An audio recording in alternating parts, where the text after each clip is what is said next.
invest in what you love.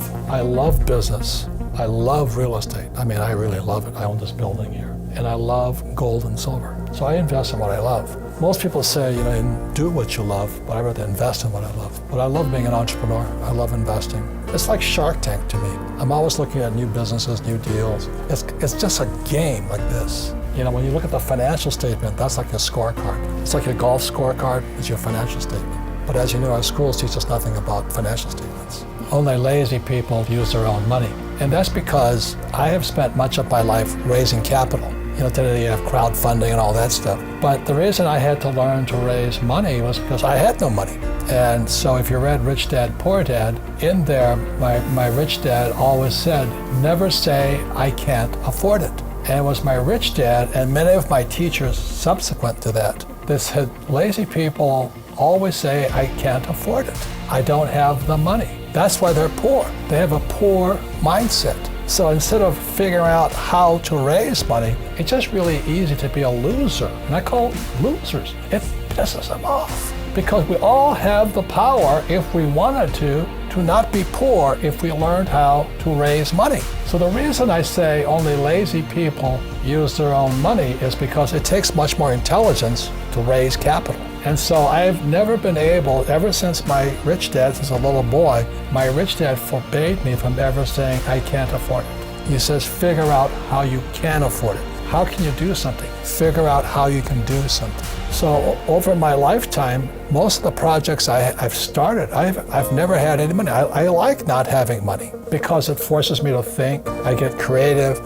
I have to educate myself. I have to talk to rich guys. Hey, how'd you do this? How'd you do that? How'd you do that? And what has happened to me, I just turned 72, I've never needed money because if I need money, I figure out how to raise it. So today you guys have crowdfunding and all that. I don't know what that stuff is, but it's easy to say I can't afford it. All the poor people say I can't afford it. All the poor people say, well, let's tax the rich. All the poor people are saying, well, give me a free education, free food, free schooling, free manicures, free pedicures. There's laziness. Why did I say only lazy people use their own money? Because lazy people always say I can't afford it.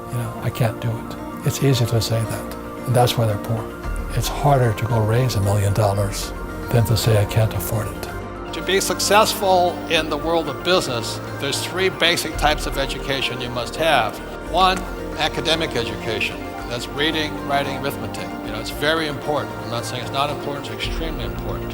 So academic is very important. 2nd is professional, whether you become a doctor, a lawyer, secretary. In my case, I had 2 professions. My first profession was a sailor. I was a 3rd mate on board oil tankers. Again, it was a good profession. And the 2nd profession was as a pilot, and most of my friends went on to become airline pilots. I just didn't want to fly anymore. And the 3rd is financial education. As a young boy, I realized that I could beat my friends over here if I understood this. In other words, I can make a lot more money here than these guys here.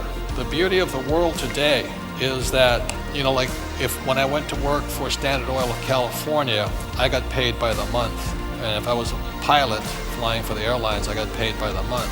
And when I worked on straight commissions for Xerox, I got, basically commissions. But I realized from my rich dad talking to me that if I understood financially, I could make money 24/7 without working. That was the difference. So what you'll be learning about is how we make money 24/7 without working. To me, that makes a lot more sense than working hard all the time. I don't know what the heck people think about money, but that's what I get a lot of is kind of this, money's not spiritual. I'm just saying it's your attitudes, a person's attitude towards money. I make a lot of money, but I give a lot, you know what I mean? It goes to biblical principle, the more you give, the more you receive. So when I meet somebody doesn't have any money, it just means they're not giving something. So a lot of times there's people who would like more, but they're not giving anything. So they're like my poor dad. He belonged to the labor unions, and he wanted to work less and get paid more. Well, that's anti-religious to me. If you want to get paid more, work more, give more. That's how I see it.